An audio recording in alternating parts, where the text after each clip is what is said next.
আমার নির্বাচনী এলাকার মধ্যে পূর্বাঞ্চল যে শহরটি সেটির একটি বৃহৎ অংশ পড়েছে।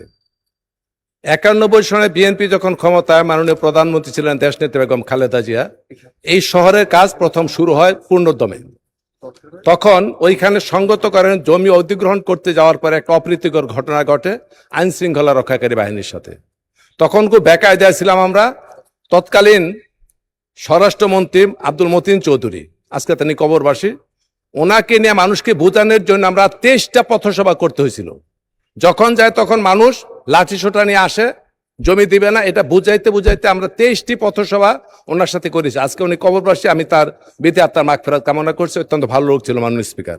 আমরাও করছি একই সাথে। জি, পরবর্তী সময়ে আওয়ামী লীগ যখন ক্ষমতায় আসে, এই উপশহরের সমস্ত প্লটগুলি নামে বেনামে নিয়মের বহির্ভূত সমস্ত প্লট বরাদ্দ দিয়ে শেষ করে দিয়েছে। অথচ আমার নির্বাচনী এলাকা কালীগঞ্জের যে অংশটি পড়েছে, সেইখানকার আদিবাসী যাদের বলা হয় ক্ষতিগ্রস্ত, মালিকানা যাদের সত্য থাকার সত্য, তারা অসংখ্য মানুষ এই প্লট পায়নি, এখনো তারা হাহাকার করছে। শুধু তাই না, আমাদের এই অঞ্চল রক্ষার জন্য আমরা অনেক কিছু করেছি। ইদানিং ভৌগোলিক অবস্থানগত কারণে সেটি ঢাকা জেলায় অন্তর্ভুক্ত হয়েছে।